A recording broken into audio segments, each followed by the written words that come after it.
Kapag tayo ay naligaw at nawawala tayo at nalalayo sa ating pastol. Nalalagay tayo sa panganib ng kawalang kapanatagan at kapayapaan ng puso.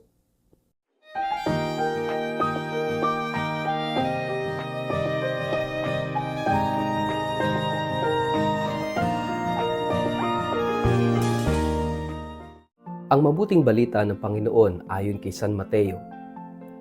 Nilibot ni Jesus ang lahat ng mga bayan at nayon doon. Nagtuturo siya sa kanilang mga sinagoga at ipinapangaral ang magandang balita tungkol sa paghahari ng Diyos. Pinagaling din niya ang lahat ng uri ng sakit at karamdaman. Tinipon ni Jesus ang 12 alagad at binigyan sila ng kapangyarihang magpalayas ng masasamang espiritu at magpagaling ng lahat ng uri ng sakit at karamdaman. Ang 12 ito'y isinugo ni Jesus at kanyang pinagbilinan. Huwag kayong pupunta sa lugar ng mga hintil o sa alinmang bayan ng mga Samaritano. Sa halip, hanapin ninyo ang mga nawawalang tupa ng sambahayan ng Israel. Humayo kayo at ipangaral na malapit nang dumating ang kaharian ng langit. Pagalingin ninyo ang mga may sakit at buhayin ang mga patay. Pagalingin at linisin ninyo ang mga may ketong at palayasin ang mga demonyo. Yamang tumanggap kayo ng walang bayad, magbigay naman kayo ng walang bayad. Ang mabuting balita ng Panginoon. Word of the day, hear what God has to say. Mapagpalang araw po sa inyong lahat. Kumusta po kayo? Ang ating pong word of the day ay shepherdless. Ngayong araw na ito ay tinatapos natin ang unang linggo sa panahon ng Adbyento.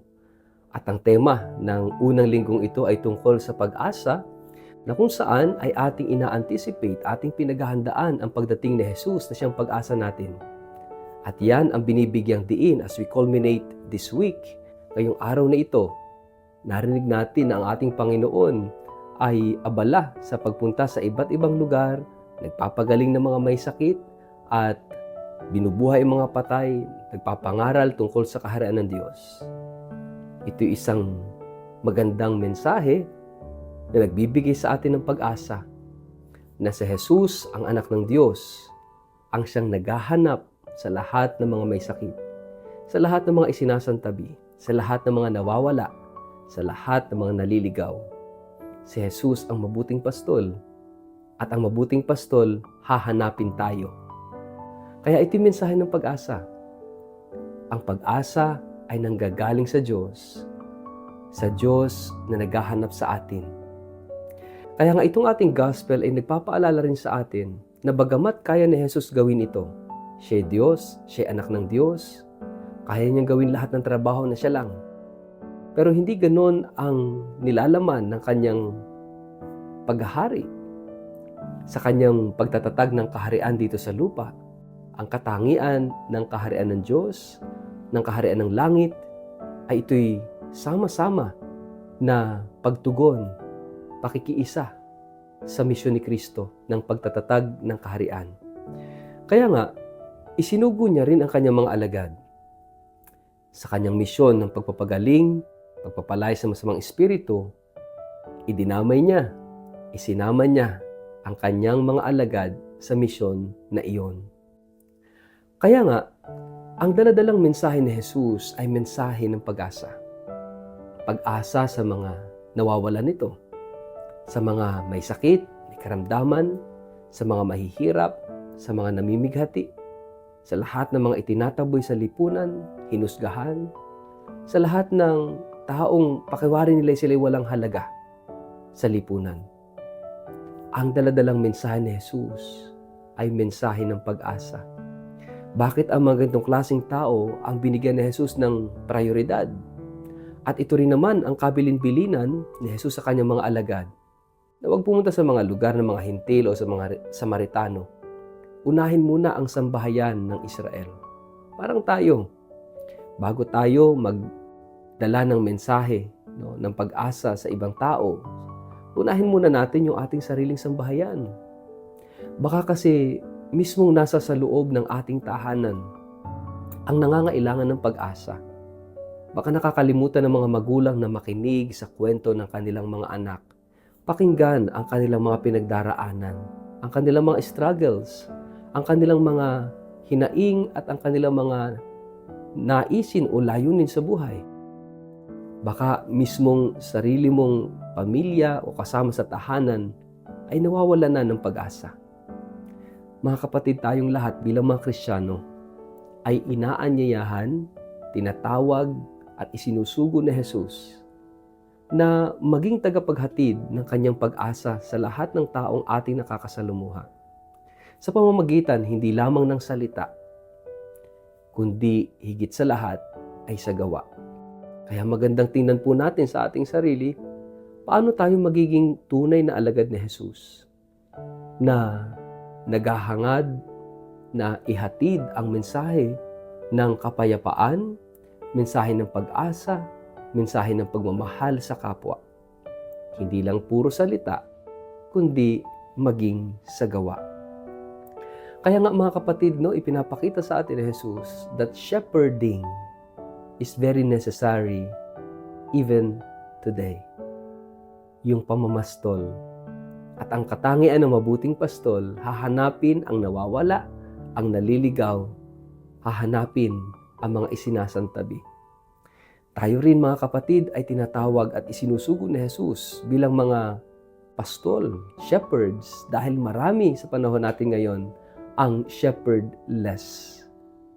Mga iniwan ng magulang dahil sa iba't ibang kadahilanan. Pwedeng namatay o ng ibang bansa o ng ibang bahay. Maraming mga tao at tayong lahat, ako'y naniniwala, na naghahangad at naghahanap ng mabuting pastol. Pastol o leader na magdadala sa maginhawang buhay, makahulugang buhay, maayos na buhay.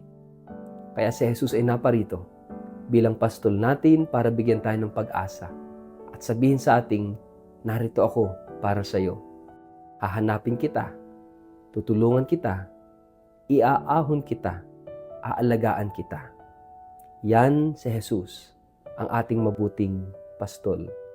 At ngayong unang linggo ng Adbyento, huwag nating kakalimutan ang Mesiyas na darating at ipagdiriwang natin sa araw ng Kapaskuhan at pinaghahandaan natin sa panahon ng Adbyento ay ang Mesiyas na pastol natin na magdadala at magbibigay ng pag-asa sa atin. Sa ngalan ng Ama at ng Anak at ng Espiritu Santo, Amen. Ama naming Diyos, salamat sa pagsusugo mo na iyong anak na si Jesus na aming pastol at tagapaghatid ng pag-asa. Amen. Pagpalain po kayo at ingatan ng makapangyarihang Diyos, Ama at Anak at Espiritu Santo. Amen.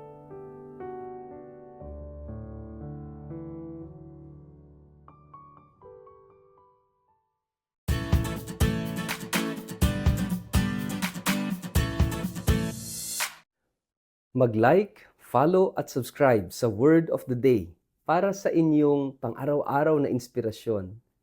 Inaanyayahan ko po kayong i-like ang aking Facebook page at mag-subscribe sa aking YouTube channel na Word of the Day. Samahan ninyo ako sa araw-araw na pagninilay ng Ebanghelyo upang mapalalim ang ating pananampalataya at magkaroon ng gabay sa bawat hakbang ng ating buhay, araw-araw. Kaya po, huwag kalimutang mag-follow at mag-subscribe upang manatiling updated sa ating pang-araw-araw na pagninilay. Maraming salamat po at naway patuloy tayong pagpalain ng Diyos.